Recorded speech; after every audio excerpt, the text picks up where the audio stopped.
qu'est-ce qu'on doit retenir? Je retiendrai de la création de l'EPCC, où j'ai demandé à faire une intervention, mais Monsieur le Président avait la tête tournée de l'autre côté, il n'a pas vu.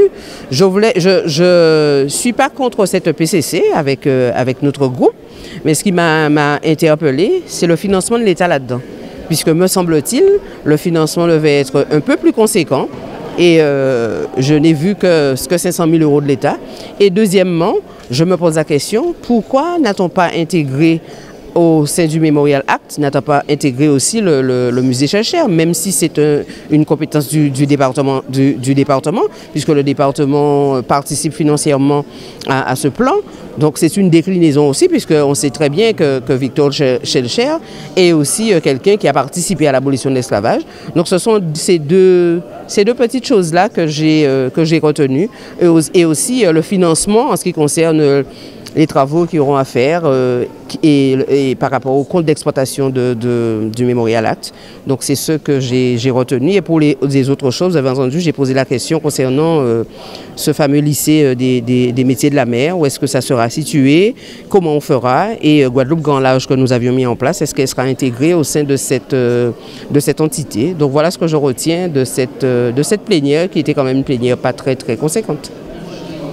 Ah non, je ne fais pas du tout le parallèle entre les élections municipales. La vie de la collectivité régionale, elle continue, même s'il y a des élections municipales. Même si on connaît un peu le tempérament du président, quand il parle de parents, de nièces et neveux, je pense que dans une plénière, ça n'a pas lieu d'être. Oui, je ne m'arrêterai pas sur cela. Bon, ça, ce sont des choses qui arrivent dans toutes les communes, de la collectivité. Quand quelqu'un interroge la cheminée des comptes, la cheminée des comptes rend son avis.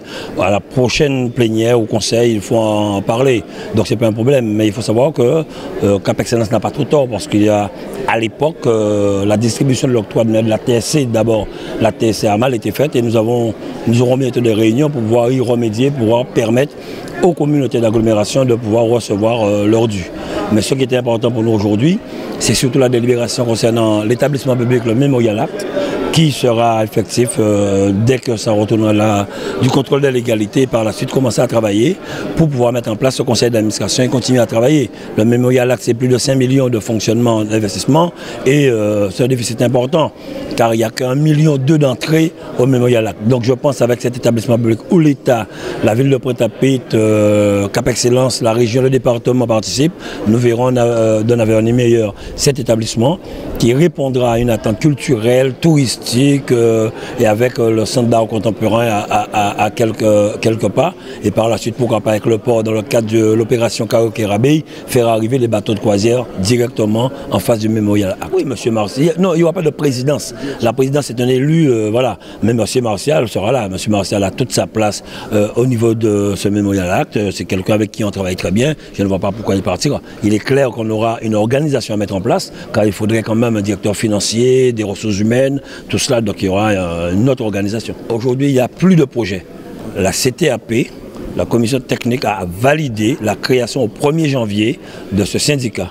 Donc pour nous, c'est clair. Si ça ne se fait pas, c'est qu'il y a un élu qui aura, quel que soit, même si l'élu part, les autres présidents d'agglo sont prêts à y aller.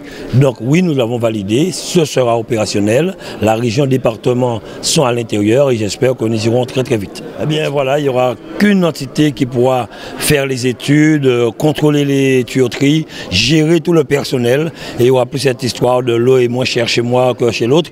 Il y aura un prix unique de l'eau en Guadeloupe, et là nous sommes partis, il faut le dire, pour au moins une dizaine d'années de travaux pour qu'on ne puisse plus avoir ces problèmes qu'on rencontre aujourd'hui en Guadeloupe. Ce sera un investissement énorme, comme je l'ai expliqué, je l'ai dit. L'État nous avait déjà confirmé sa participation à hauteur de 400 millions avec l'aide de l'AFD des banques.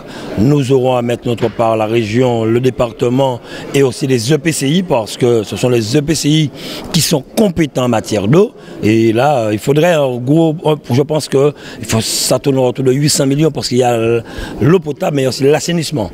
et par la suite, il y aura la GEMAPI et la GEPU, le littoral, tout cela. Donc, si, je l'ai toujours dit, je l'ai toujours répété, j'aurais aimé qu'à certains moments, certains disent, ouais, il l'avait dit, s'il y a la volonté des élus, on peut faire beaucoup de choses. Enfin, j'ai entendu, effectivement, j'ai rencontré le président de Cap Excellence là-dessus, ils sont en train de travailler pour savoir ce qui se passe. Nous avons demandé une étude un peu parce que la région a 1,8 million à verser, je crois, à Cap Excellence ou à la ville de Pointe-à-Pitre sur ce centre des arts. Mais avant de verser, nous avons demandé à ce qu'il y ait une étude depuis le départ du marché pour savoir à quel point ça en est. Car on ne peut pas s'engager à verser une somme si on n'a pas tout le déroulé de ce projet.